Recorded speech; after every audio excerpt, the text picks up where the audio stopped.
Maintenant, on va voir une méthode un peu plus complexe et en même temps, je vais vous montrer comment en faire un par défaut. Comme ça, quitte à ce que ce soit complexe, vous pouvez le réutiliser. Vous le faites une fois et si ça marche, après vous êtes tranquille, vous le dupliquez et tout ça. Donc on reprend sur la première piste, j'enlève ça. On va aller chercher cette fois dans les instruments. D'accord? On est sur la piste MIDI, donc l'idée c'est un changement d'instrument automatique, que ce soit des drum racks, peu importe. Donc on va aller chercher un instrument rack. Vous voyez, c'est un instrument rack vide, donc on a juste une espèce de bande en entrée, une bande en sortie, et voilà. Tout de suite, j'affiche les chaînes. D'accord? Pareil, c'est vide. Et première chaîne, je mets un instrument rack.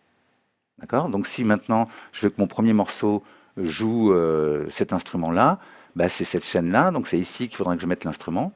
D'accord? Pas ici, attention, c'est vraiment là.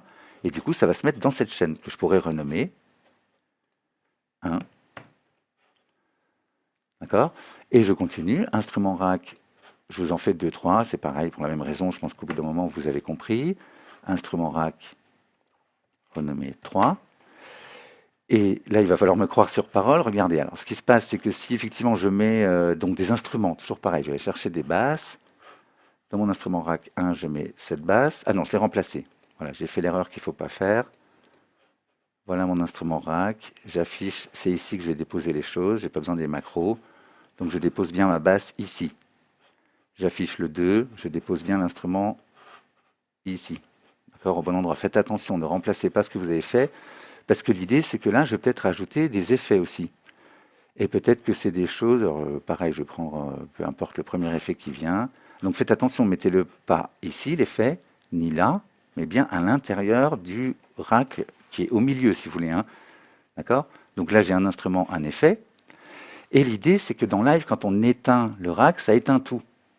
Ça marche aussi avec les plugins. Alors, je vais vous montrer tout à l'heure avec les effets audio, mais effectivement, si vous avez un plugin très très lourd pour jouer de la basse, jouer de la guitare, jouer des percus, etc., eh ben, ou du synthé, eh ben, effectivement, si vous mettez votre plugin plus des effets, quand vous éteignez le groupe, tout s'éteint.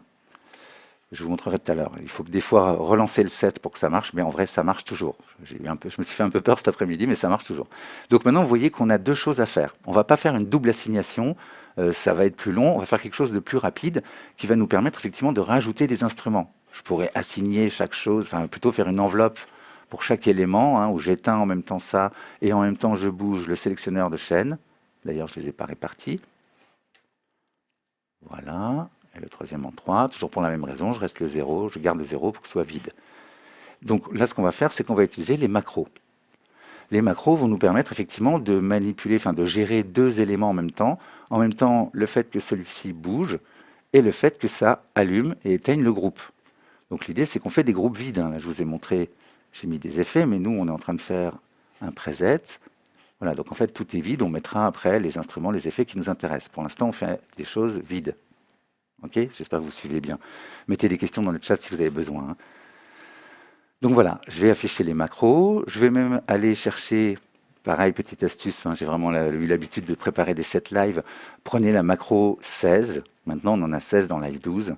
Donc effectivement, prenez la dernière. Comme ça, si vous avez besoin de macros pour agir sur vos instruments, pour modifier vos effets en temps réel, et du coup, bon, je vous expliquerai les macros dans le prochain dojo, mais si vous avez besoin de macros, bah, vous avez 15 macros disponibles, parce que si vous allez commencer à toucher la macro 1 et qu'elle change d'instrument, bah, vous allez changer d'instrument en cours de route. Donc ce n'est pas forcément une bonne idée. Donc en fait, je vais faire en sorte que ce paramètre, je fais un clic droit dessus, soit affecté à la macro 16. Donc maintenant, on voit bien que la macro fait bouger ce petit bouton bleu. Et en plus, je fais affecter l'allumage de chaque groupe.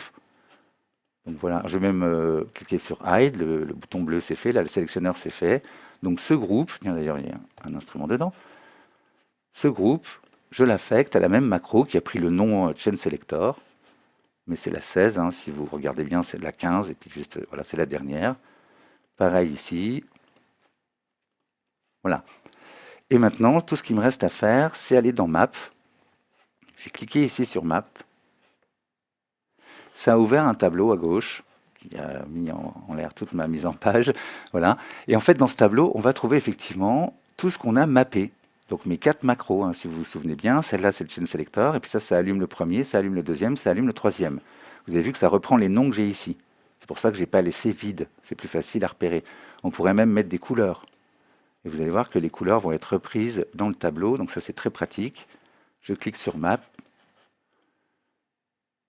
Ah bah non, c'est les macros, je suis bête, c'est les couleurs de macros qui sont reprises dans le tableau. Oui, voilà, non, non, je dis n'importe quoi.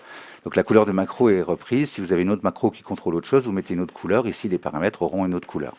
Donc, si vous suivez bien, comme mon chaîne selector se met sur 1, il faut que le device 1 s'allume. Et là, en fait, ce qui se passe, c'est qu'il va s'allumer quand la valeur est entre 64 et 127. En dessous de 64, donc à 63, il est éteint. Et jusqu'à 127, de 64 à 127, il est allumé. Moi, ce que je veux, c'est que sur la valeur 1, il s'allume, et toute autre valeur, il s'éteint. Donc du coup, en dessous de 1, il est éteint, au-dessus de 1, il est éteint, si je mets ce réglage. Là, je vais donc mettre 2 pour ceux qui suivent, et là 3. Et vous avez compris que si je rajoute ici un rack, d'accord, bah je mets 4, ensuite je mets 5, ensuite je mets 6, etc. Et donc là, effectivement, quand ma macro bouge, si elle se met sur la valeur 1, j'ai tapé le chiffre 1, j'ai fait Entrée, vous voyez que mon sélectionneur de chaîne s'est mis sur la chaîne 1, tiens d'ailleurs je vais sortir du mode map, et que la macro, le rack d'effet 1 est allumé. Je vais mettre quelque chose dedans pour que ce soit plus clair. Voilà, ma reverb est allumée. Si j'envoie, bah d'ailleurs, je vais faire une enveloppe dans mon clip. Hein. Donc l'idée maintenant, c'est que cette macro, enveloppe, je la mets sur 1. Bah, elle était déjà sur 1 en fait. Ah oui, non, c'est pas la... Ah, c'est pas la bonne chose. Voilà, c'est ça. Donc sur 1. Ici, je le mets sur 2. Vous connaissez ça maintenant. Ici sur 3.